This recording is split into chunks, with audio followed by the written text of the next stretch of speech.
ہر انسان کسی نہ کسی طرح غصے کا شکار ہوتا ہے. کچھ لوگوں کو غصہ کم آتا ہے، کچھ کو زیادہ آتا ہے. بہت سے لوگ اپنے غصے کے ہاتھوں تنگ بھی ہوتے ہیں، لیکن عام طور پر یہ نہیں جانتے کہ غصے سے بچا کیسے جائے. تو آج ہم دیکھیں گے کہ غصے سے بچاؤ کے طریقے کیا ہیں. تو سب سے پہلی بات تو یہ کہ غصہ شیطان کی طرف سے ہے. اعوذ باللہ من الشیطان الرجیم، بسم اللہ الرحمن الرحیم. خذ العفو وأمر بالعرف وأعرض عن الجاہلین وإما ينزغنك من الشیطان نزغ فاستعذ باللہ إنہ سمیع علیم. ان الذین اتقوا اذا مسهم طائف من الشیطان تذکروا فاذا هم مبصرون. سورۃ الاعراف 199-201. اللہ سبحانہ وتعالیٰ کا ارشاد ہے کہ درگزر اختیار کیجیے اور نیکی کا حکم دیجیے اور جاہلوں سے کنارہ کیجیے. اور اگر کبھی شیطان کی طرف سے کوئی اکساہٹ آپ کو ابھار ہی دے، یعنی کسی کے مقابلے میں کسی کا غصہ دلانے پر، تو اللہ کی پناہ طلب کیجیے.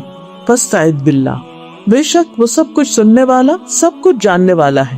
یقیناً جو لوگ ڈر گئے، تقوی اختیار کیا، جب انہیں شیطان کی طرف سے کوئی برا خیال چھوتا ہے تو وہ ہوشیار ہو جاتے ہیں، پھر اچانک وہ بصیرت والے ہو جاتے ہیں، وہ دیکھنے لگتے ہیں، ان کو معاملے کی حقیقت سمجھ آ جاتی ہے. تو اس آیت سے یہ پتہ چلتا ہے کہ جب کوئی انسان نیکی کا کام کرنا شروع کرتا ہے، صرف خود نیکی نہیں کرتا بلکہ دوسروں کو نیکی کی بات بتانے لگتا ہے، تو ایسے میں شیطان بڑی رکاوٹیں ڈالتا ہے. اور اس میں عموماً کیا ہوتا ہے کہ آپ اگر کسی کو کوئی نصیحت کر رہے ہیں، کسی بات پر سمجھا رہے ہیں، کسی برائی سے روک رہے ہیں، تو دوسرا شخص ایک دم غصے میں آ جاتا ہے، اوفینڈ ہو جاتا ہے. پھر آپ اس کو سمجھانے کی کوشش کرتے ہیں، آپ دلیل دیتے ہیں، لیکن اکثر وہ مانتا نہیں. تو بعض اوقات انسان پھر خود بھی غصے میں آ جاتا ہے. تو وہ شخص جو ایک بہت اچھی بات دوسرے کو بتانے جا رہا تھا، نیکی کی بات بتا رہا تھا، اب وہ شیطانی اکساہٹ سے کیا ہو گیا؟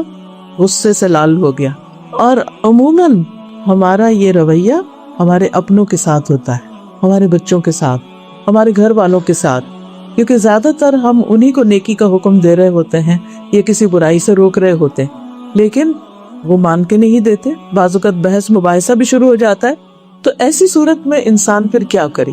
سب سے پہلے تو یہ کہ انسان اس سچویشن کو اوائڈ کرے، یعنی بحث مباحثے سے گریز کرے، کیونکہ اللہ تعالیٰ فرماتے ہیں وَأَعْرِضْ عَنِ الْجَاهِلِينَ.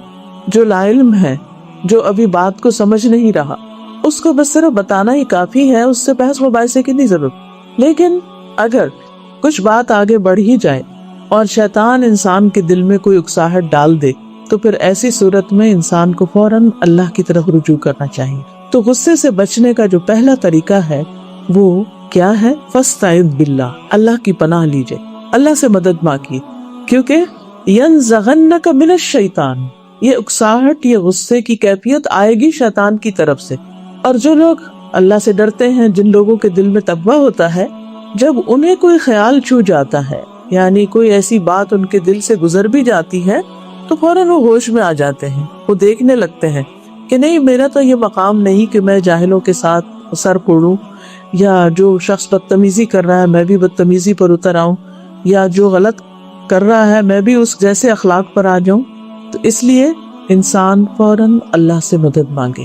تو اس آیت کی تفسیر میں ابن جریر کہتے ہیں کہ اگر تمہیں شیطان کی طرف سے غصہ غضبناک کر دے تاکہ تمہیں جاہلوں سے اعراض کرنے سے روک دے اور تمہیں ان سے انتقام لینے پر اکسائے، تو تم شیطان کے غصہ دلانے سے اللہ کی پناہ طلب کرو.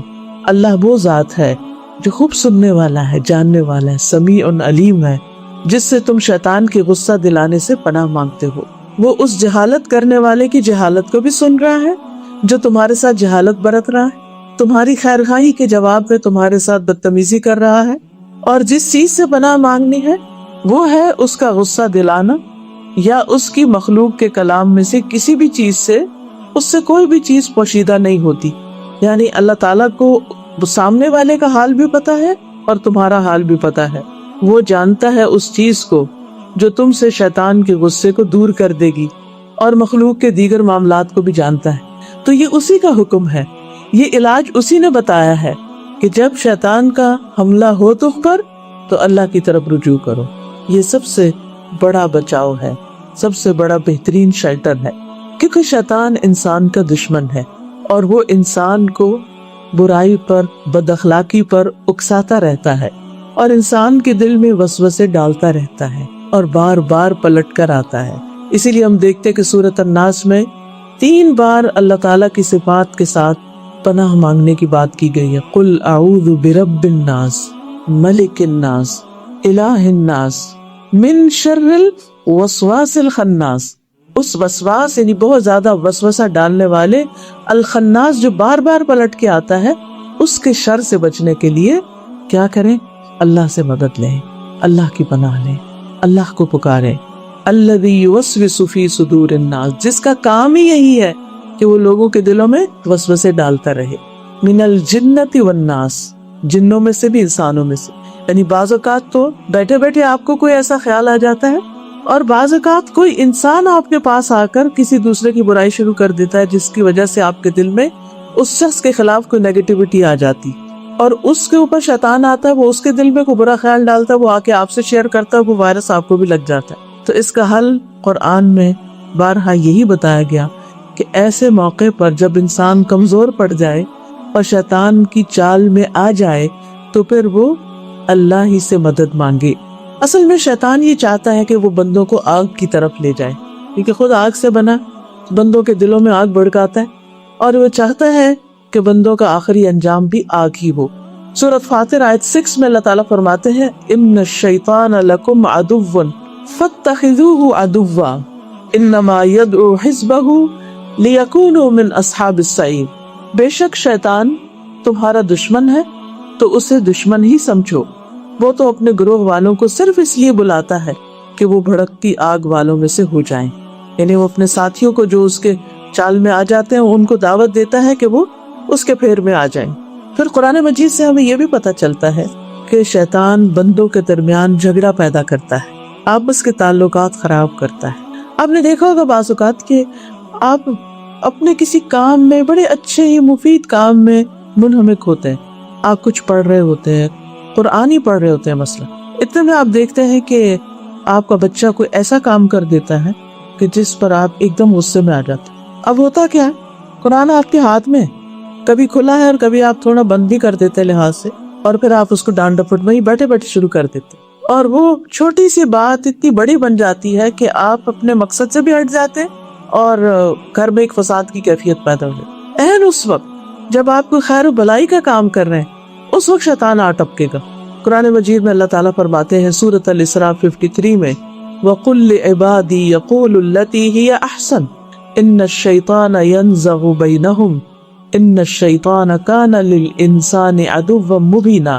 اور میرے بندوں سے کہہ دو وہ بات کہیں جو سب سے اچھی ہو۔ کیا خوبصورت طریقہ بتایا ہمیں پوری سچویشن سے نکلنے کا اور اس کو اوائڈ کرنے کا اور اس سے بچنے کا۔ میرے بندوں سے کہہ دو وہ بات کہیں جو سب سے اچھی ہو، اور یہ صرف گھر سے باہر نہیں، گھر کے اندر اپنے بچوں کے ساتھ، اپنے شوہر کے ساتھ۔ لیکن ہم کتنی بار اسی حکم کو بھول جاتے ہیں۔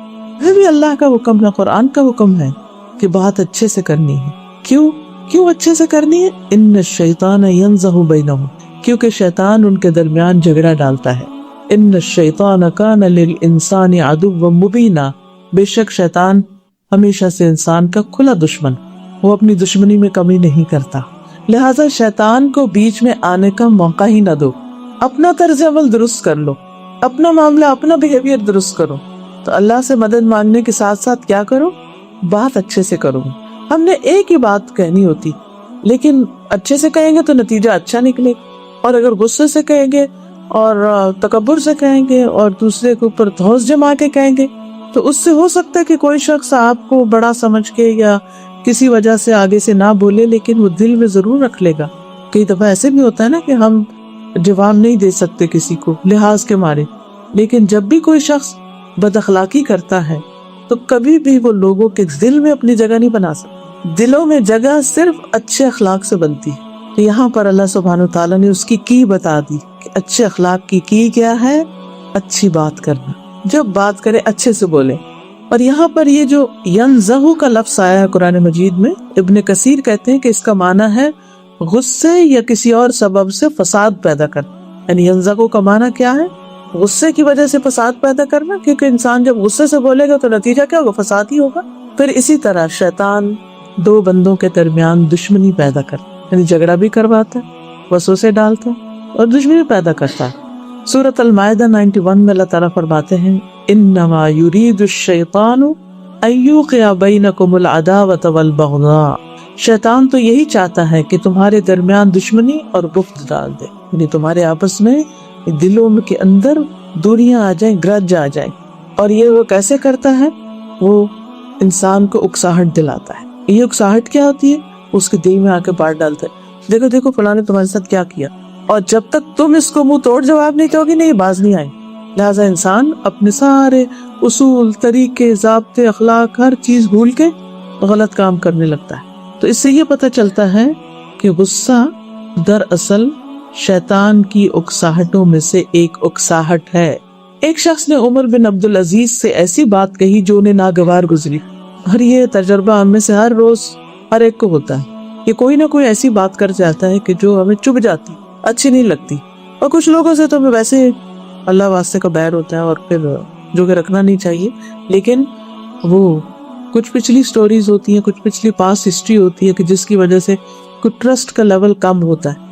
نتیجہ کیا ہوتا ہے کہ وہ جب ایسے شخص کے ساتھ کوئی بات کی جائے، وہ کوئی ہم سے بات کرے تو ایک دم دل میں شیطان ڈال دیتا ہے، دیکھا دیکھا یہ اس لیے کہہ رہا ہے کیونکہ اس کے پیچھے مقصد یہ ہے، اس سے پہلے بھی میرے ساتھ یہ کیا تھا، تو اس کی جو صحیح بات ہوتی ہے وہ بھی ہمیں غلط لگتی ہے۔ تو عمر بن عبدالعزیز سے بھی کسی نے ایک بات کی کہ جو انہیں اچھی نہ لگی، تو انہوں نے کہا کیا تم چاہتے ہو کہ شیطان مجھے میرے حکمران ہونے کی حیثیت پر اکسائے؟ کیونکہ وہ حکمران تھے نا اس وقت۔ تو خصوصاً جس انسان کے پاس کوئی عہدہ ہو یا کوئی مقام ہو یا درجہ بڑا ہو، جیسے گھر میں شوہر کا درجہ ہے یا پھر ماں کا درجہ ہے بچوں پر، یا کسی استاد کا ہے یا کسی لیڈر کا ہے، کسی بھی طرح، تو کہتے کیا تم چاہتے ہو کہ شیطان مجھے میرے حکمران ہونے کی حیثیت پر اکسائے تاکہ میں تم سے سختی سے پیش آؤں اور کل قیامت کے دن مجھے تمہاری طرف سے سختی پہنچے؟ یعنی یہ تھوڑی ہوگا کہ آپ نے اگر کسی کے اوپر ناروا ظلم کیا، زیادتی کی، بلا وجہ دوسرے کو ستایا، تو اللہ تعالیٰ آپ کو چھوڑ دے گا؟ تو کتنے عقل مند تھے یہ لوگ کہ جو چھوٹی چھوٹی باتوں کا بھی حساب رکھتے تھے اور غصہ ہونے کے باوجود بھی اپنے غصے کو پی جاتے تھے۔ ابھی جو آیات آپ نے سنی تو ان میں کیا تھا؟ وَالْكَاظِمِينَ الْغَيْظَ وَالْعَافِينَ عَنِ النَّاسِ وَاللَّهُ يُحِبُّ الْمُحْسِنِينَ، کہ اللہ کے بندے کون ہوتے ہیں؟ جو غصہ پی جاتے ہیں۔ آتا ہے انہیں غصہ کچھ لوگوں کی حرکتوں پر، ان کی کسی سستی پر، ان کے کام نہ کرنے پر، ان کے ان ایفیشینٹ ہونے پر، لیکن پھر وہ کیا کرتے ہیں؟ غصہ کنٹرول کر کے بات کرتے ہیں کہ کہیں پھر زیادتی ہماری طرف سے نہ ہو جائے۔ تو انسان محتاط زندگی بسر کرے، یہی محتاط زندگی دراصل تقوی کی زندگی ہے۔ پھر یہ بھی یاد رہے کہ غصہ آگ کا انگارہ ہے جو شیطان بندے کے دل میں ڈال دیتا ہے، یعنی وہ خیال، وہ منفی خیال، وہ منفی بات جو انسان کے دل میں وہ ڈالتا ہے، آپ نے دیکھو کہ ایسے ایک دم جیسے دل میں آگ سی لگ جاتی، جو کسی کی بات کرنے سے ٹریگر کر جاتی ہے یا ویسے بھی۔ تو ابن عثیمین کہتے ہیں غصہ آگ کا ایک انگارہ ہے جس کو شیطان ابن آدم کے دل میں ڈالتا ہے تو دل جوش کھانے لگتا ہے، اسی وجہ سے آدمی کا چہرہ سرخ ہو جاتا ہے، اس کی رگیں پھول جاتی اور بعض اوقات اس کے رونگٹے بھی کھڑے ہو جاتے، پورے جسم میں خون کھولنے لگتا ہے، یعنی انسان تپ جاتا ہے، اس کو جیسے کہتے ہیں تپ چڑھ جانا۔ اور یہ سب کچھ کس سے ہوتا ہے؟ غصے کی وجہ سے، اور غصہ کیا ہے؟ شیطان کی طرف سے۔ اور پھر آپ دیکھیے کہ کہیں بھی دو لوگوں کے درمیان کوئی جھگڑا ہو رہا ہو اور اس میں تو میں ہو رہی ہو تو شیطان اس موقع پر ہنستا ہے، خوش ہوتا ہے، اور وہ چاہتا ہے کہ یہ اور بڑھے، حتیٰ کہ لوگ ہاتھا پائی پہ اتر آئے، حتیٰ کہ لوگ ایک دوسرے کو قتل کر ڈالیں۔ یہی وجہ ہے کہ بعض اوقات جو قتل ہوتے ہیں وہ کسی بڑی بات پہ نہیں ہوتے، چھوٹی سی بات پہ، اور وہ بھی کیا ہوتا ہے کہ غصے میں لوگ ویپن اٹھا لیتے ہیں کہ میں اس کا کام ہی تمام کر دوں۔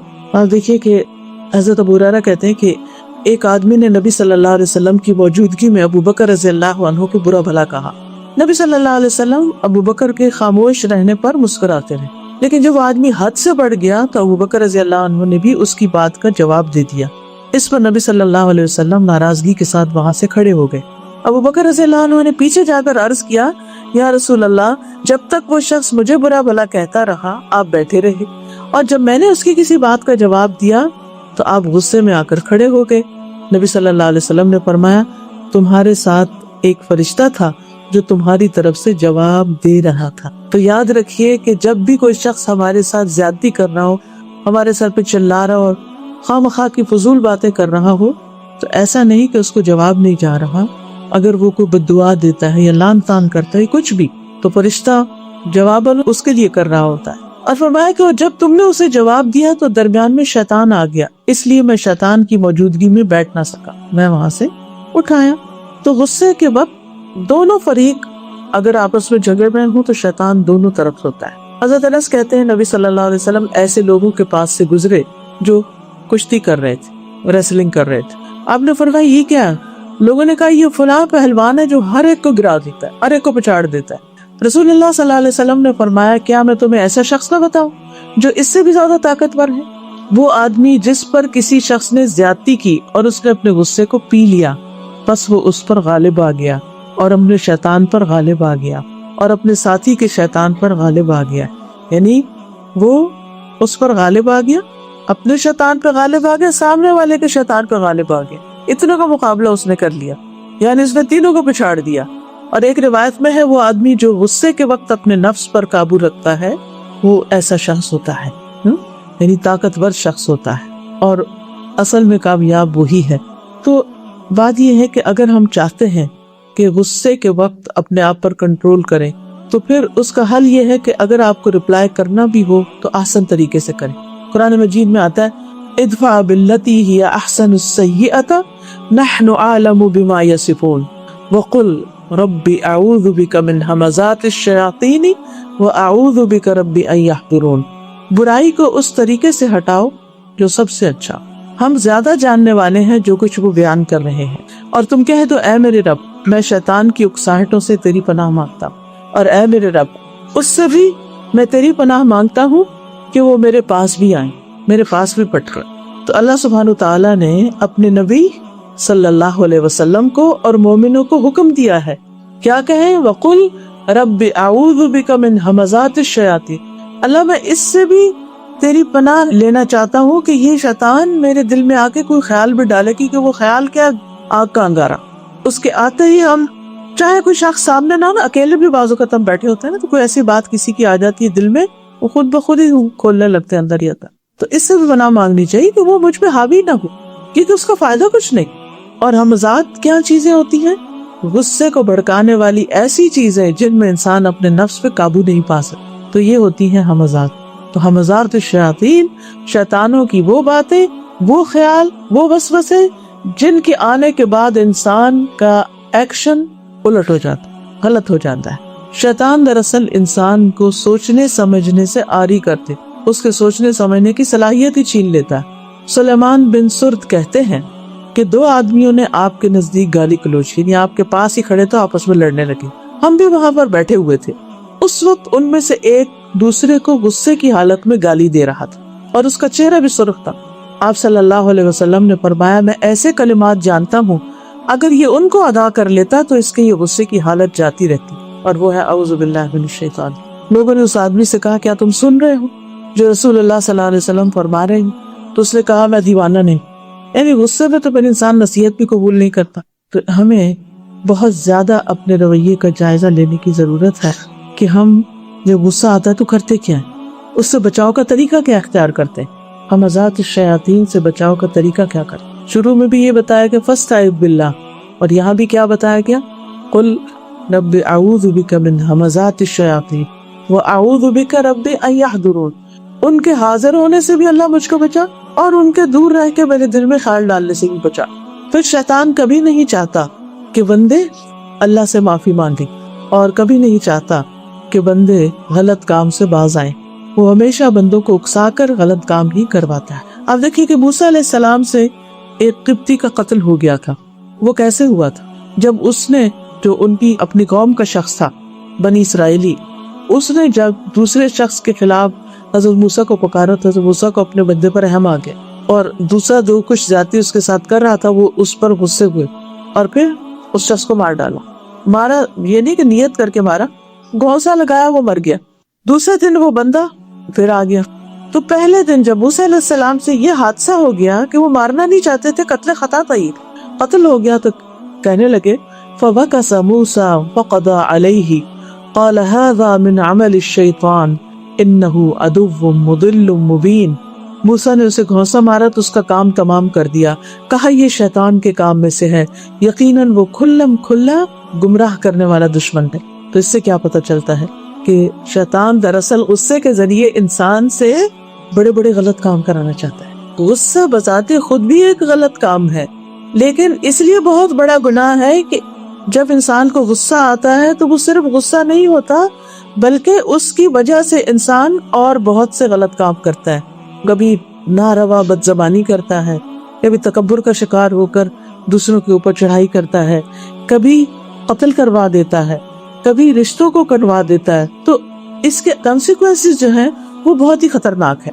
پھر اسی طرح کبھی انسان غلط قسم کھا بیٹھتا ہے غصے میں، اسے کسی سے آپ کی کوئی انبن ہوئی تو آپ کہتے ہیں اللہ کی قسم میں تو اس سے کبھی نہیں بولوں، قسم کھا بیٹھتے ہیں ہم۔ تو اب یہ اس سے بولے بغیر بھی گزارا نہیں، اب بعد میں سوچتے ہیں کہ بھئی یہ کیا ہو گیا ہم سے۔ حضرت عائشہ رضی اللہ تعالیٰ عنہ سے بھی ایک دفعہ ایسے ہی ہو گیا تھا کہ ان کے بھانجے نے ان کو زیادہ خرچ کرنے، صدقہ کرنے سے اس پر اعتراض کیا تھا، تو ان کا کہ اچھا وہ یوں کہتا ہے میں اس سے کبھی نہیں بولوں گی۔ بہرحال کچھ عرصے کے بعد کچھ لوگوں کے بیچ میں آ کر ان کی جب صلح ہوئی تو انہوں نے بے شمار غلام آزاد کیے، کیونکہ انہوں نے نظر مان لی تھی۔ تو قسم بھی ایک طرح کی نظر ہی ہوتی ہے، یا نظر بھی قسم کھا کے بعض اوقات مانی جاتی ہے۔ اسی طرح حضرت ابو بکر کا بھی ایک واقعہ ہوا، یہ کہ ان کے بیٹے عبد الرحمن کہتے ہیں کہ ابو بکر کے ہاں کچھ مہمان آئے، تو آپ شام سے ہی نبی صلی اللہ علیہ وسلم کے پاس چلے گئے، کوئی کام تھا تو آپ گھر سے چلے گئے اور یہ کہہ گئے کبھی مہمان کھانا کھا لیں۔ جب وہ لوٹ کے آئے تو عبد الرحمن کہتے ہیں میری والدہ نے، جو حضرت ابو بکر کی بیوی تھی، وہ کہتے ہیں کہ آپ مہمانوں کو چھوڑ کے کہاں رہ گئے تھے؟ مہمانوں نے ابھی تک کھانا نہیں کھایا۔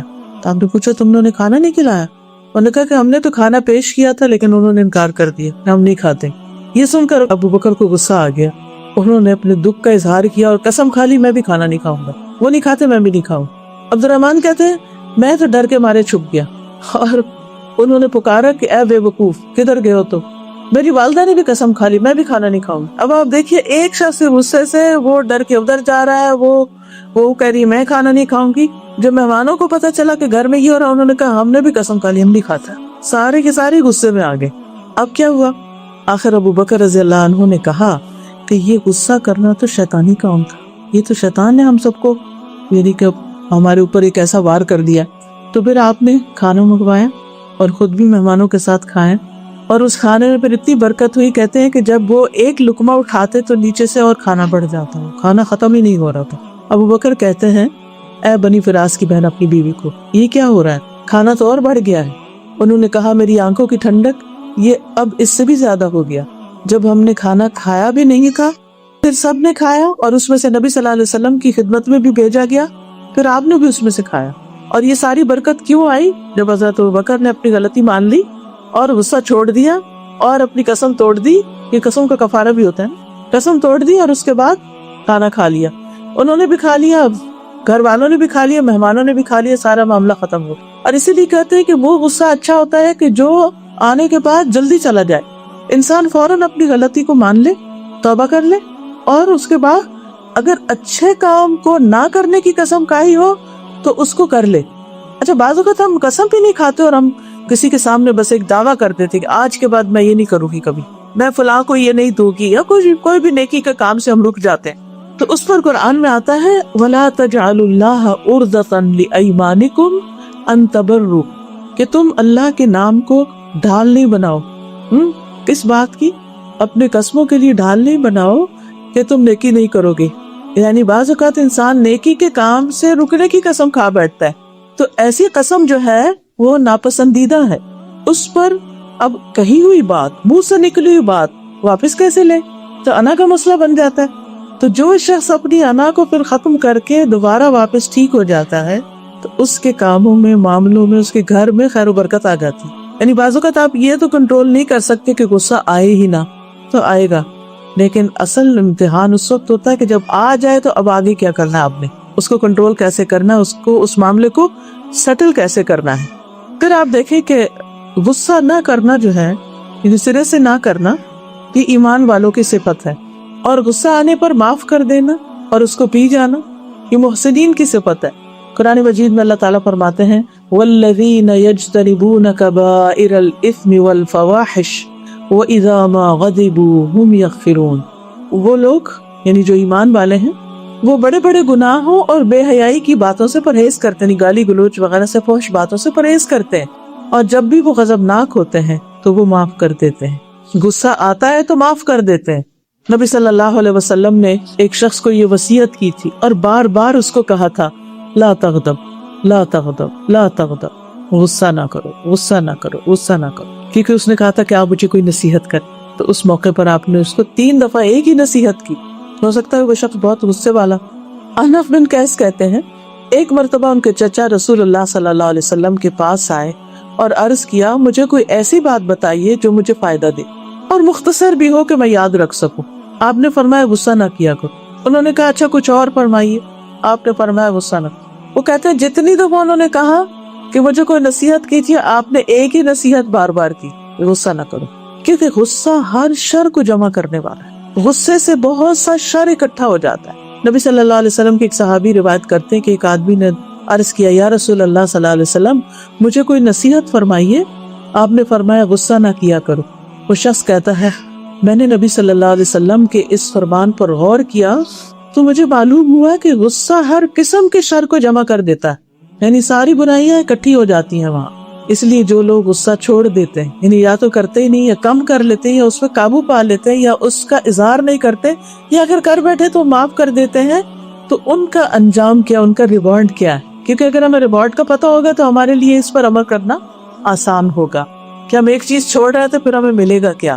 اللہ تعالیٰ فرماتے ہیں سورۃ آل عمران میں والکاظمین الغیظ والعافین عن الناس واللہ یحب المحسنین، غصے کو پی جانے والے، لوگوں سے درگزر کرنے والے، اور اللہ محسنین یعنی نیکی کرنے والوں سے محبت کرتا ہے۔ تو گویا ہمیں اللہ کی محبت ملے گی اگر ہم اپنے غصے کو کنٹرول کریں گے۔ پھر اسی طرح اللہ کی مدد بھی ملتی ہے۔ رسول اللہ صلی اللہ علیہ وسلم نے فرمایا جس بندے پر ظلم کیا گیا اور اس نے اللہ عز و جل کی خاطر اس کو نظر انداز کر دیا تو اللہ اس کی بھرپور مدد فرماتا ہے۔ ابو ہریرہ کہتے ہیں کہ ایک آدمی نے عرض کیا اے اللہ کے رسول میرے کچھ رشتہ دار ہیں جن سے میں تعلق جوڑتا ہوں اور وہ مجھ سے تعلق توڑتے ہیں، میں ملنا چاہتا ہوں اور وہ نہیں ملنا چاہتے، میں ان سے نیکی کرتا ہوں وہ مجھ سے برائی کرتے ہیں، میں ان سے تحمل سے پیش آتا ہوں وہ مجھ سے بد اخلاقی سے پیش آتے ہیں۔ تو آپ نے فرمایا اگر تو واقعی ایسا جیسے تو نے کہا تو گویا تو ان کو جلتی ہوئی راکھ کھلا رہا ہے، اور جب تک تو ایسا ہی کرتا رہے گا اللہ کی طرف سے ایک مددگار ان کے مقابلے میں تیرے ساتھ رہے گا۔ تو گویا جو شخص غصہ کنٹرول کرتا ہے اس کو اللہ سبحانہ وتعالیٰ کی طرف سے مدد ملتی ہے۔ تو اس لیے کبھی بھی یہ نہیں سوچنا چاہیے کہ اگر جواب میں نے نہیں دیا تو مجھے نقصان ہوگا، نہیں، اللہ کی مدد آپ کے ساتھ ہے، اور انسان کتنا زیادہ محتاج ہوتا ہے اللہ کی مدد کا، پھر اللہ کے غضب سے بچنے کا ذریعہ بھی ہے۔ حضرت عبداللہ ابن عمر کہتے ہیں کہ انہوں نے رسول اللہ صلی اللہ علیہ وسلم سے پوچھا کون سی چیز مجھے اللہ کے غضب سے دور کر سکتی ہے کہ اللہ تعالیٰ مجھ سے ناراض نہ ہو۔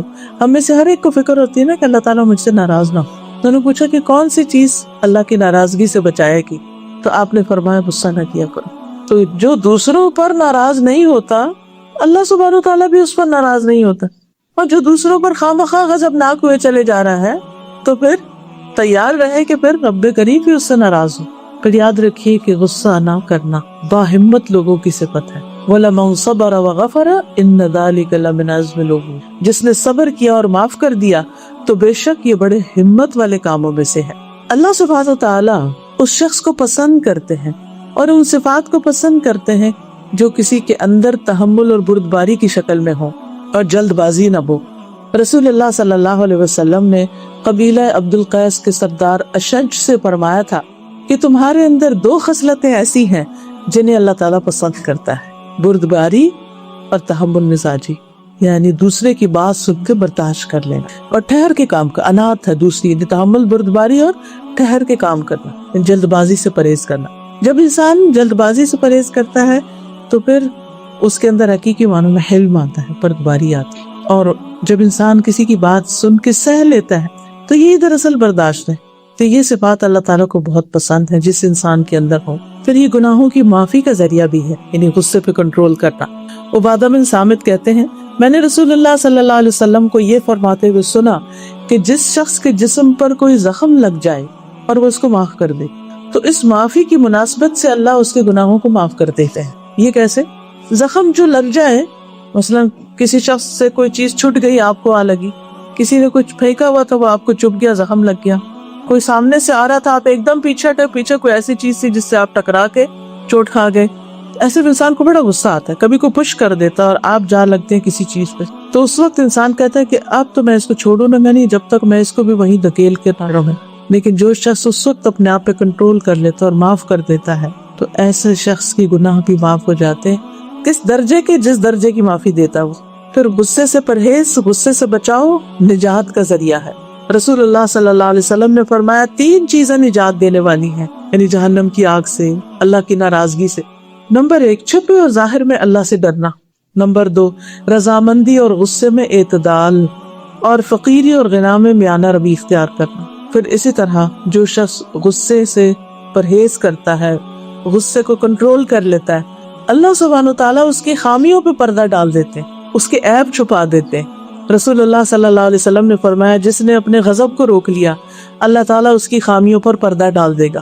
آپ دیکھیں کہ جب ہم غصے میں ہوتے ہیں نا تو ہماری اصلیت سامنے آ جاتی اور لوگوں کو وہ چہرہ پھر کبھی نہیں بھولتا، وہ ہمارا سٹائل کبھی نہیں بھولتا، اور لوگ جب ہمیں یاد کرتے ہیں تو پھر وہی شکل ان کے سامنے آتی ہے کہ اچھا وہ فلاں جس نے فلاں موقع پر اتنا غصہ کیا۔ آپ خود بھی سوچ سکتے ہیں کہ جب آپ کسی کے بارے میں بھی کچھ سوچتے تو آپ کے ذہن میں اس کی کیا پکچر آتی، کس طرح آپ اس کے بارے میں سوچتے ہیں، یعنی آپ اس پہ ناراض ہوتے ہیں، ناراض چہرہ اس کا نظر آتا ہے، خوشگوار چہرہ نظر آتا ہے، آپ کے ساتھ کوآپریٹ کرنے والا محسوس ہوتا ہے، اس کی کیا یاد یا کیا اثرات آپ کے دل پر ہوتے ہیں۔ ہر شخص اپنے ان کاموں کی بنا پر پہچانا جاتا ہے جو اس کے اندر دوسرے سے مختلف ہوتے ہیں، اچھے ہوں یا برے ہوں۔ پھر اسی طرح جو شخص غصہ کنٹرول کر لیتا ہے دشمن بھی اس کا دوست بن جاتا ہے۔ قرآن مجید میں آتا ہے لا تستوی الحسنۃ ولا السیئۃ، اچھائی برائی برابر نہیں ہوتی، ادفع باللتی ہی احسن، برائی کو اس طریقے سے دور کرو جو سب سے اچھا۔ فاذا الذی بینک وبینہ عداوۃ کأنہ ولی حمیم، تو وہ شخص جس کے پر تمہارے درمیان دشمنی پڑی ہوئی ہو وہ ایسے ہو جائے گا جیسے گہرا دلی دوست۔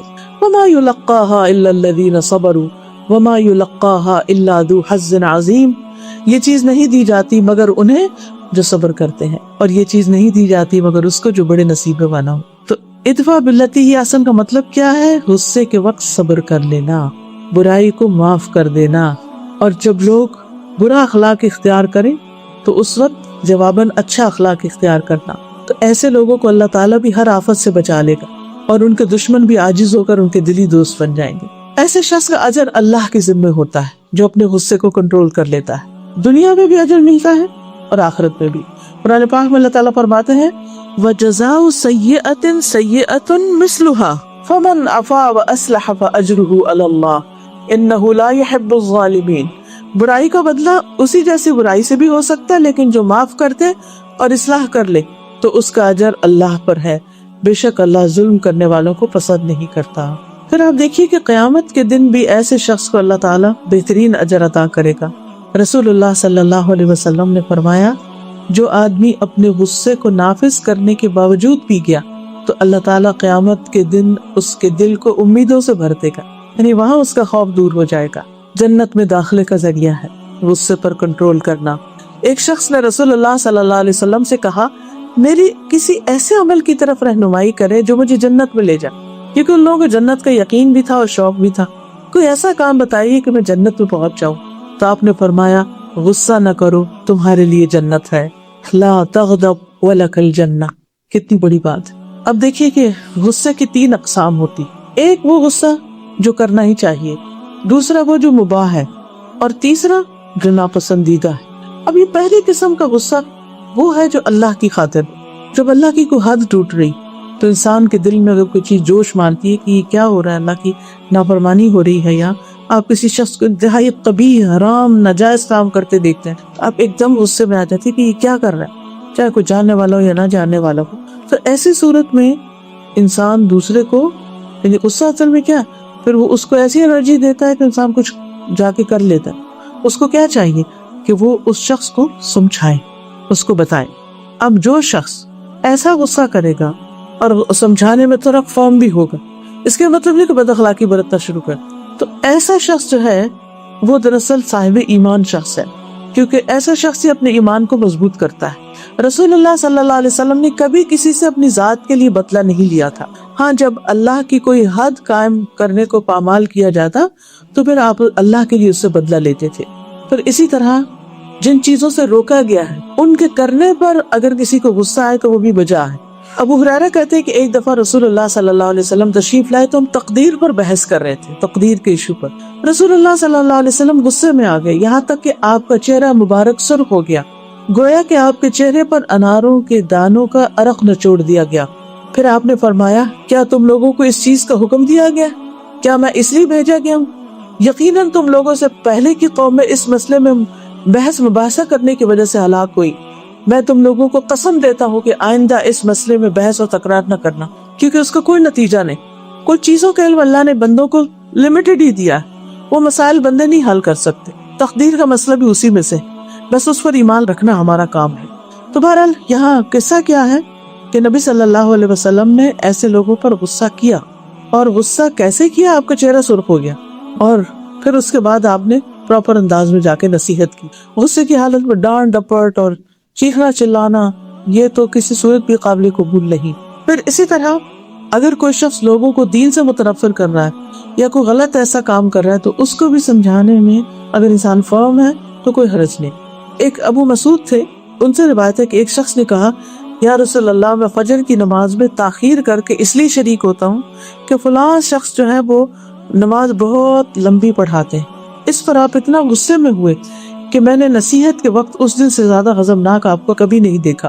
آپ نے فرمایا, لوگوں, تم میں بعض لوگ نمازوں سے لوگوں کو روکنے اور دور کرنے کا سبب ہے, بس جو شخص امام ہو اسے ہلکی نماز پڑھنی چاہیے, اس لیے کہ اس کے پیچھے کمزور, بوڑھے اور ضرورت مند سبھی ہوتے ہیں. اسی طرح شریعت کی خلاف ورزی پر نبی صلی اللہ علیہ وسلم کو غصہ آتا. پھر آپ کے صحابہ بھی, مثلاً سالم بن عبداللہ اپنے والد ابن عمر سے روایت کرتے ہیں کہ انہوں نے اپنی بیوی کو حالت حیض میں طلاق دے دی, پیریڈز میں. تو عمر رضی اللہ عنہ نے اس سے متعلق رسول اللہ صلی اللہ علیہ وسلم سے دریافت کیا, تو رسول اللہ صلی اللہ علیہ وسلم سخت ناراض ہوئے. پھر آپ نے فرمایا, اس کو حکم دو, پھر وہ اس سے رجوع کرے, پھر اس کو اپنے پاس رکھے یہاں تک کہ وہ پاک ہو جائے, پھر حیض آئے, پھر پاک ہو. اس کے بعد اگر چاہے تو جماع کیے بغیر اس کو طہر کی حالت میں طلاق دے دے, بس یہ وہ طلاق ہے جس کی عدت کے بارے میں اللہ نے تمہیں حکم دیا ہے. اسی طرح مسجد میں گندگی پھیلانے پر نبی صلی اللہ علیہ وسلم ناراض ہوئے, لیکن یہ یاد رکھیے کہ وہ ناراضگی کا اظہار صرف چہرے مبارک پر ہوتا تھا. یہ نہیں کہ آپ بہت شاؤٹ کرنے لگتے, نعوذ باللہ, ایسا کچھ بھی نہیں تھا. کوئی بد اخلاقی نہیں تھی. چہرہ اور آنکھیں سرخ ہو جاتی جس سے پتہ چلتا کہ آپ غصے میں آ گئے. آپ نے مسجد میں قبلے کی رخ دیوار پر ایک ریت دیکھی, یعنی ناک سے جو اسٹف نکلتا ہے, تو آپ ناراض ہوئے یہاں تک کہ آپ کا چہرہ سرخ ہو گیا. بس ایک انصاری خاتون کھڑی ہوئی اور اس کو رگڑ کر اس نے اس جگہ خوشبو لگا دی. آپ نے دیکھ کر فرمایا, کتنا عمدہ کام ہے, اس خاتون نے کتنے ویل ڈن, جیسے ہم کہتے ہیں, بہت اچھی, خوب. اسی طرح کسی کا نقصان کرنے پر نبی صلی اللہ علیہ وسلم نے غصہ کیا. حضرت عائشہ سے مروی ہے کہ صفیہ رضی اللہ عنہا نے رسول اللہ صلی اللہ علیہ وسلم کی خدمت میں کھانا بھیجا جو انہوں نے آپ صلی اللہ علیہ وسلم کے لیے بنایا تھا, جبکہ آپ اس دن میرے پاس تھے. وہ کہتی ہے, جب میں نے وہ لڑکی دیکھی جو کھانا لے کر آئی تھی تو میں غصے سے کانپنے لگی, یعنی کہ میری باری ہے, تم کھانا پکا کے لا رہی. میں نے غصے میں برتن توڑ کے پھینک دیا. رسول اللہ صلی اللہ علیہ وسلم نے میری طرف دیکھا تو مجھے آپ کے چہرے پر غصے کے آثار نظر آئے. میں نے کہا, میں رسول اللہ صلی اللہ علیہ وسلم سے اللہ کی پناہ لیتی ہوں کہ آج وہ مجھ پہ کوئی لعنت کرے. پھر میں نے عرض کیا, اللہ کے رسول, اس کا کفارہ کیا ہے؟ آپ نے فرمایا, برتن جیسا برتن, کھانے جیسا کھانا. تو جب کوئی کسی پر زیادتی کر رہا ہو تو اس وقت انسان آرام سے نہیں بیٹھ سکتا, اس وقت اس کو انٹرفیئر کرنا ہوتا ہے, لیکن حدود کے اندر رہ کر. پھر اسی طرح دین میں جو رخصتیں ہیں ان کو اختیار نہ کرنا. حضرت عائشہ کہتی ہے کہ رسول اللہ صلی اللہ علیہ وسلم نے کسی کام کرنے کے بارے میں اجازت عطا کی کہ وہ کر لیا جائے, تو لوگوں میں سے کچھ لوگ اس سے بچنے لگے, وہ نہیں کرتے تھے. جب یہ بات نبی صلی اللہ علیہ وسلم تک پہنچی تو آپ غصے میں آ گئے, یہاں تک کہ آپ کے چہرہ مبارک پر غصے کے اثرات نظر آ رہے تھے. پھر آپ نے فرمایا, لوگوں کا حال کیا ہے کہ جس کام کے کرنے میں میرے لیے اجازت رکھی گئی ہے لوگ اس سے اعراض کرتے. اللہ کی قسم, ان میں سب سے زیادہ میں اللہ کو جانتا ہوں اور میں ہی سب سے زیادہ ان میں سے اللہ سے ڈرتا ہوں. تو اس سے کیا پتہ چلتا ہے کہ اگر کوئی شخص اللہ کی رخصتوں کو اختیار نہیں کرتا، مثلا موزے پر مسح کرنے کی اجازت ہے. یہ جو جرابیں ہم پہنتے ہیں، جیسا تھک جرابیں تو ان پہ آپ مسح کر سکتے ہیں. صبح کے وقت آپ کیا کریں، وضو کریں فجر کی نماز، پھر وضو کی حالت میں ان کو پہن لیں، پھر ظہر اثر وغیرہ جلدی جلدی آ جاتی ہیں، اس میں آپ دوبارہ وضو کر سکتے اور اس طرح آپ ساری سردیوں میں آرام سے رہ سکتے. لیکن کئی لوگ ان کو پتہ ہی نہیں یا پتہ بھی ہے تو وہ کہتے ہیں جو مسح تو صرف چمڑے کے موضوع پر ہوتا ہے. نہیں، حدیث میں جراب کا لفظ بھی آیا اور جراب چمڑے کی نہیں ہوتی، چمڑے کی بھی ہو سکتی ہے اور دوسرے چمڑے کے علاوہ بھی ہو سکتی ہے. تو اس سے یہ پتہ چلتا ہے کہ انسان کو دین کی رخصت سے اس کو فائدہ اٹھانا چاہیے. اسی طرح بعض لوگ سفر میں قصر نماز نہیں کرتے، اپنے اوپر مشقت ڈالے رکھتے، یہ بھی اللہ کی دی ہوئی رخصت ہے. اسی طرح بیمار کے لیے رخصت ہے کہ گھر میں نماز پڑھ لے، مسجد نہ جائے، یہ بھی اللہ کی دی ہوئی رخصت ہے. تو انسان کو رخصتوں کو جو اللہ کی طرف سے رخصت ہے دین میں، ان سے فائدہ اٹھانا چاہیے. پھر اسی طرح کچھ اور مواقع ہیں کہ جن میں نبی صلی اللہ علیہ وسلم نے غصہ کیا، پھر آپ کے صحابہ میں سے بھی انہوں نے کیا. مثلا عبداللہ بن عمر کے بارے میں آتا ہے کہ ان کے ایک بیٹے تھے، ان کا نام تھا بلال. ایک دفعہ کہنے لگے کہ اللہ کی قسم میں تو اپنی بیوی کو کبھی بھی مسجد نہیں جانے دوں. حضرت عبداللہ بن عمر نے سن لیا، آپ نے فرمایا کہ اللہ کی قسم میں تم سے کبھی نہیں بولوں. اللہ کے رسول نے فرمایا کہ اللہ کی بندیوں کو مسجد جانے سے مت روکو، تم کون ہوتے ہو مسجد سے روکنے والے؟ تو وہ واقعی ان سے بہت عرصہ تک نہیں بولے، کیونکہ جو شخص نبی صلی اللہ علیہ وسلم کا اکرام کرتا ہے وہ آپ کی تعلیمات کا بھی اکرام کرتا ہے. جب کوئی صحیح حدیث ہمیں آپ کے تعلیمات میں سے مل جاتی ہے تو اس پر عمل کرنا بھی ضروری ہوتا ہے. پھر اسی طرح بعض غصہ ایسے ہوتے ہیں کہ جو اگر انسان ان کو کر لے تو بھی ٹھیک ہے اور اگر نہ کرے تو بھی ٹھیک ہے. قرآن مجید میں آتا ہے والذین اذا اصابہم البغی ہم ینتصرون، یہ وہ لوگ ہیں جب ان پر زیادتی ہو تو وہ بدلہ لیتے ہیں. لیکن کیسے؟ وجزاء سیئۃ سیئۃ مثلھا فمن عفا واصلح فاجرہ علی اللہ ان اللہ لا يحب الظالمین ولمن انتصر بعد ظلمہ فاولئک ما علیہم من سبیل. اور جب ان پر زیادتی ہوتی تو بدلہ لے لیتے، یہ بدلے کی اجازت ہے اور برائی کا بدلہ ویسی ہی برائی ہے. پھر جو کوئی معاف کر دے اور صلح کر لے تو اس کا اجر اللہ کی ذمہ ہے اور ظالموں کو اللہ تعالیٰ قطعاً پسند نہیں کرتا. اور جو شخص ظلم ہونے کے بعد بدلہ لے لے تو اس پر کوئی الزام نہیں. اب اسی طرح ایک غصہ ہوتا ہے، غصہ جس کو غصہ مذموم کہتے ہیں، ناپسندیدہ، کہ وہ تو کبھی بھی نہیں کرنا چاہیے. یہ وہ غصہ ہوتا ہے کہ جس کے اثرات، جس کے نتائج انسان کی ذات پر بھی مرتب ہوتے ہیں، گھر والوں پر بھی اور معاشرے والوں پر بھی. اب آپ دیکھیے کہ ہو سکتا ہے آپ کہیں کہ جب انسان کا نقصان ہوتا ہے یا کوئی مشکل آتی ہے تبھی ہم غصہ کرتے ہیں، تو پھر کیوں روکا گیا اسے؟ تو یہ ہے کہ اس وقت بھی انسان کو کنٹینیو کرنا چاہیے اور اپنے اچھے اعمال کرتا رہے اور کسی کے برے رویے پر یعنی کہ برہم نہ ہو. پھر غصے کا علاج کیا ہے؟ غصے کا علاج ہے نمبر 1 وہی جو شروع میں بتایا، اللہ کی پناہ لینا، اعوذ باللہ پڑھنا. اعوذ باللہ السمیع العلیم من الشیطان الرجیم من ہمزہ ونفخہ ونفثہ، اس دعا کو پڑھنا. رسول اللہ صلی اللہ علیہ وسلم نے فرمایا جب آدمی کو غصہ آ جائے اور وہ اعوذ باللہ کہے تو اس سے اس کا غصہ ختم ہو جائے گا. دوسرا طریقہ ہے خاموش ہو جانا. ابن عباس کہتے ہیں رسول اللہ صلی اللہ علیہ وسلم نے فرمایا لوگوں کو علم سکھاؤ، آسانیاں پیدا کرو، علم سکھاؤ، آسانیاں پیدا کرو، 3 بار فرمایا. جب تم میں سے کسی کو غصہ آئے تو چپ ہو جائے، بولے نہ. پھر اللہ کا ذکر جو ہے وہ فائدہ دیتا ہے. پھر اسی طرح کھڑے ہو جانا، اپنی پوزیشن چینج کرنا. نبی صلی اللہ علیہ وسلم نے فرمایا جب تم میں سے کسی کو غصہ آئے تو وہ کھڑا ہو جائے. اسے چاہیے کہ وہ اگر بیٹھا ہے تو کھڑا ہو جائے اور اگر لیٹا ہے تو اٹھ کے بیٹھ جائے. اگر بیٹھنے سے غصہ زائل ہو جائے تو ٹھیک ہے، ورنہ پھر لیٹ جائے. پھر اسی طرح اللہ کی قدرت کو یاد کرنا اور اللہ کے معاف کرنے کو یاد کرنا. کہ کتنے لوگ شرک کرتے ہیں، کتنے لوگ اس کے وجود کا انکاری، لیکن اس کے باوجود وہ ان کو معاف کرتا رہتا ہے. غصہ کنٹرول کرنے کا ایک اور طریقہ یہ ہے کہ انسان اللہ سبحانہ و تعالیٰ کی قدرت کو یاد کرے اور اس کے معاف کرنے کی صفت کو یاد رکھے. ہم جانتے ہیں کہ حضرت ابوبکر رضی اللہ تعالیٰ عنہ مدینہ پہنچ کر اپنے ایک غریب رشتہ دار مستح کی کفالت کر رہے تھے. مستح ان لوگوں میں شامل ہو گئے جو حضرت عائشہ پر الزام لگانے والے تھے، اور الزام بھی بہت بڑا تھا اور جھوٹا الزام تھا. جب بات کھلی، حضرت ابوبکر کو پتا چلا تو انہوں نے کہا کہ میں آئندہ ان کی مدد نہیں کروں گا، اور یہ غصے میں کہا تھا.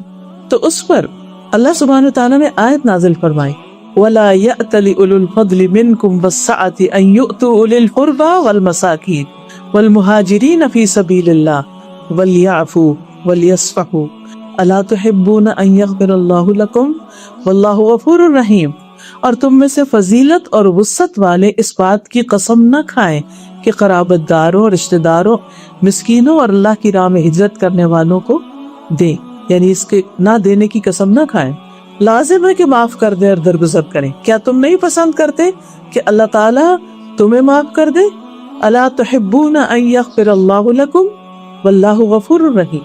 تو اللہ سبحانہ تعالیٰ کو بھی ایسے لوگ پسند ہیں کہ جو دوسروں پر رحم کریں اور دوسروں کو معاف کر دے.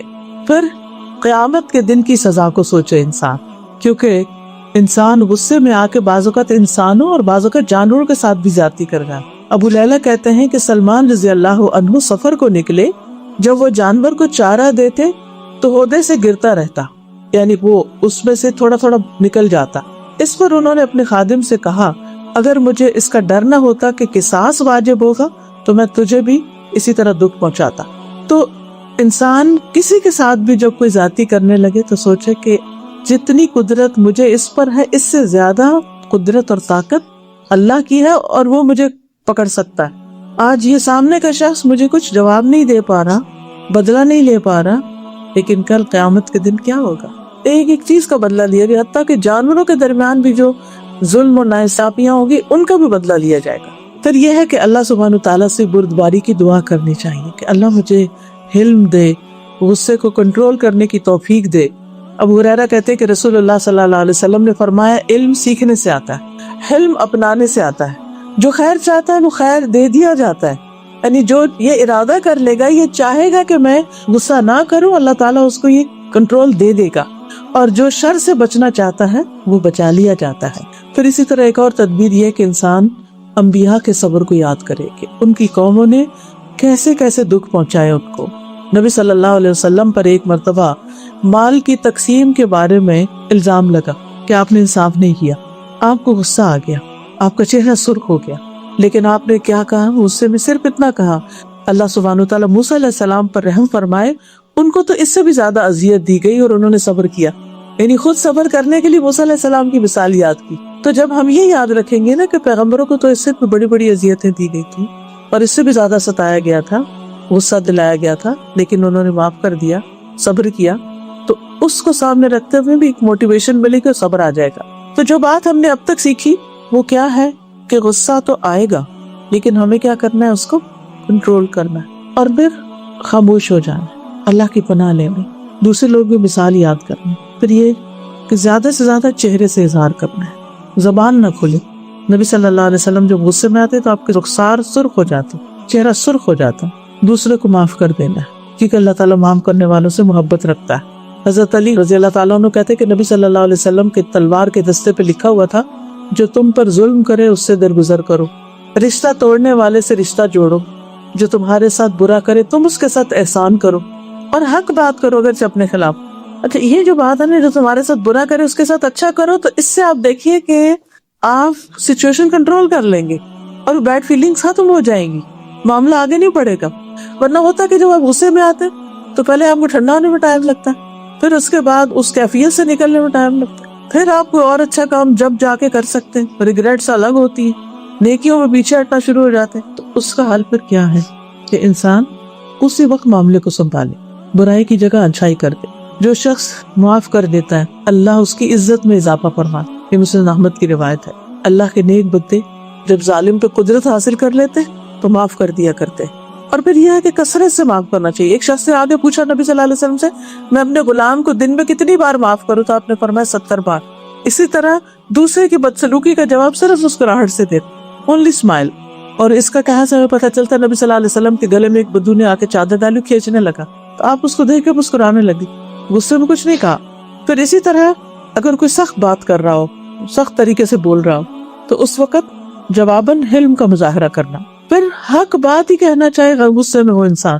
پھر اسی طرح انسان ایسے الفاظ منہ سے نہ نکالے جس سے انسان کی آخرت برباد ہو. کیونکہ بعض اوقات ایک انسان کے نامہ اعمال میں ڈھیروں نیکیاں ہوتی ہیں لیکن وہ کوئی ایسی بات کہہ دیتا ہے کہ جو اللہ کو ناراض کرنے والی ہوتی ہے، سب کچھ تباہ برباد ہو جاتا ہے۔ جیسے چھوٹا سا غصے کی چھوٹی سی چنگاری سارا گھر جلا دیتی ہے، تو چھوٹی سی غصے والی بات گھر توڑنے اور طلاقوں کو تک بات لے جاتی، اور اسی طرح انسان کی آخرت بھی برباد ہوتی ہے۔ تو اس سے بچنے کی ضرورت ہے۔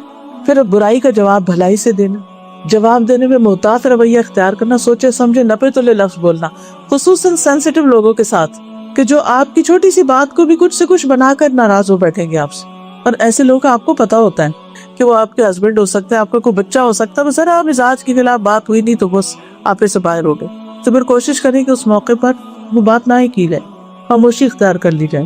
پھر اسی طرح نبی صلی اللہ علیہ وسلم نے فرمایا سب سے بڑا سود یہ ہے کہ انسان ناحق کسی مسلمان کی عزت سے کھیلے۔ پھر لڑائی جھگڑا نہ کرنا، یعنی غصے میں کیا نہیں کرنا، لڑائی جھگڑا، بد زبانی اور لان تان نہیں کرنا۔ پھر اسی طرح گالی گلوچ نہ کرنا، ہاتھ نہ چلانا کہ انسان تھپڑ مارنے پہ آ جائے، کسی پر بھی ظلم نہ کرنا۔ نبی صلی اللہ علیہ وسلم فرماتے ہیں کہ اللہ تعالیٰ نے فرمایا، حدیث قدسی ہے، اے میرے بندو، میں نے ظلم کو اپنے اوپر حرام قرار دیا ہے اور میں نے تمہارے درمیان بھی ظلم کو حرام قرار دیا ہے، تم ایک دوسرے پر ظلم نہ کرو، بد دعا نہ دے۔ بہت سے لوگ غصے میں جب بڑبڑانے لگتے ہیں تو پھر اگر جواب ویسے نہیں دے سکتے تو بد دعائیں دینے لگتے ہیں، کیونکہ اگر آپ کی بد دعا جس کو آپ دے رہے ہیں اس پر نہ لگتی ہے تو واپس آپ پر نہ پلٹ آئے، تو بہت اس میں خطرہ ہے۔ جلد بازی سے پرہیز کرنا ہے۔ پھر اسی طرح اگر آپ اپنے بچے میں غصہ دیکھتے تو اس کو دعا دے، کسی بڑے میں دیکھتے تو اس کے لیے دعا کرے کہ اللہ تعالیٰ تو اس کی مدد کر۔ پھر بہت چیخ چلا کے سمجھانے کے بجائے وہی بات آرام سے بیٹھ کے کریں، کیونکہ وہ زیادہ اچھی کرنے ہوگی۔ اگر اس وقت پاسبل نہ ہو، آپ کو اپنے اوپر کنٹرول نہ ہو، تو پھر کسی اور وقت پر اس کو ڈال دیں۔ پھر اسی طرح جس بات پر غصہ آیا اس کی وجہ بھی بتایا کریں۔ بعض لوگ منہ آف کر لیتے ہیں، غصے میں کئی دن بولتے نہیں، یہ نہیں بتاتے بھی مسئلہ کیا ہوا، تو اس سے بڑی پریشانی رہتی ہے پھر گھروں میں۔ پھر اسی طرح آپے سے باہر نہ ہو، کوئی اور ہمیں نصیحت کرے تو اس کو قبول کر لیں، غصے کی حالت میں فیصلہ نہ کریں۔ بعض اوقات ایسا ہوتا ہے نا کہ کوئی دو بچے جھگڑتے ہوئے آ جاتے ہیں تو آپ کسی ایک کے حق میں بات کرتے تھے، دوسرے کی پوری بات بھی نہیں سنتے، تو انسان کی عقل ماری جاتی ہے، تو پوری یا آدھی، تو جب آدھی عقل ہی ماری جائے تو پھر غصے کی حالت میں انسان دو لوگوں کے درمیان انصاف کی بات کرنے کے لیے انتظار کرے، غصے میں فیصلہ نہ کرے۔ پھر اسی طرح اگر آپ کے آس پاس کچھ لوگ ہیں جو غصہ بہت کرتے ہیں تو ان کا غصہ ٹھنڈا کرنے کی کوشش کریں اور اس کے بارے میں معلوم کریں کہ کس چیز سے وہ ٹھنڈے ہوتے ہیں۔ پھر اسی طرح غصے سے بچنے کی دعائیں بھی کریں۔ سب سے پہلی دعا تو اعوذ باللہ من الشیطان الرجیم ہے، پھر اعوذ باللہ من الشیطان الرجیم من ہمزہ ونفخہ ونفثہ، میں اللہ کی پناہ چاہتا ہوں شیطان مردود سے، مجھ پر کوئی جنون کا اثر ڈالے یا مجھے تکبر پہ آبادہ کرے یا کوئی غلط شعر و شاعری کی طرف لے جائے، اس چیز سے میں اللہ کی پناہ میں آتی ہوں۔ شیطان کے کچوکوں سے پناہ مانگے، یہ دعا بھی پڑھی جائے، رب اعوذ بک من ہمزات الشیاطین واعوذ بک رب ان یحضرون۔ پھر دل اور زبان کی اصلاح کی دعا کرے، اللہم اہد قلبی وسدد لسانی واسلل سخیمۃ قلبی، اے اللہ میرے دل کو رہنمائی دے، میری زبان کو درست کر دے، میرے دل کے کینے کو دور کر دے۔ پھر دوسروں کو اپنے شر سے بچانے کی دعا، وہ کیا، اللہم انی اعوذ بک من الفقر والقلۃ والذلۃ واعوذ بک من ان اظلم او اظلم، اللہ اس بات سے بچنے کے لیے تیری پناہ لیتی ہوں کہ میں کسی پہ ظلم کروں یا کوئی آ کے مجھ پہ کرے۔ پھر غصے کی حالت میں اگر کسی پر زیادتی ہو ہی جائے تو اس کے لیے دعا کرے۔ نبی صلی اللہ علیہ وسلم نے فرمایا، اے اللہ بے شک محمد صلی اللہ علیہ وسلم انسان ہے، وہ ویسے ہی غصے میں آ جاتا ہے جیسے انسان غصے میں آتا ہے، اور میں تجھ سے عہد کرتا ہوں اور تو ہرگز وعدے کے خلاف نہیں کرتا، بس جس مومن کو میں تکلیف دوں یا اسے برا کہوں یا اسے سزا دوں تو اسے اس کے لیے کفارے کا باعث بنا دے کہ وہ قیامت کے دن اس سے تیرے قریب ہو، تو دوسروں کو دعا دے جن کے ساتھ کوئی زیادتی ہو گئی ہو۔ پھر اسی طرح غصے کی حالت میں حق بات کہنے کی توفیق مانگے کہ اللہ ہم غصے میں بھی صحیح فیصلہ کرے اور صحیح بات ہی کیا کرے۔ اور اس کے لیے دعا کیا ہے، ہم سب ہاتھ اٹھا کے دعا کر لیتے ہیں، سبحان اللہ والحمد للہ ولا الہ الا اللہ واللہ اکبر ولا حول ولا قوة الا باللہ العلی العظیم، اللہم صلی علی محمد وعلی آل محمد کما صلیت علی ابراہیم وعلی آل ابراہیم انک حمید مجید، اللہم بارک علی محمد وعلی آل محمد کما بارکت علی ابراہیم وعلی آل ابراہیم انک حمید مجید، اللہم بعلمک الغیب وقدرتک علی الخلق احینی ما علمت الحیاة خیرا بی وتوفني إذا علمت الوفاة خيرا لي. اللهم وأسألك خشيتك في الغيب والشهادة، وأسألك كلمة الحق في الرضا والغضب، وأسألك القسط في الفقر والغنى، وأسألك نعيما لا ينفد، وأسألك قرة أعين لا تنقطع، وأسألك الرضا بعد القضاء، وأسألك برد العيش بعد الموت، وأسألك لذة النظر إلى وجهك والشوق إلى لقائك في غير ضراء مضرة ولا فتنة مضلة. اللهم زينا بزينة الإيمان واجعلنا هداة مهتدين.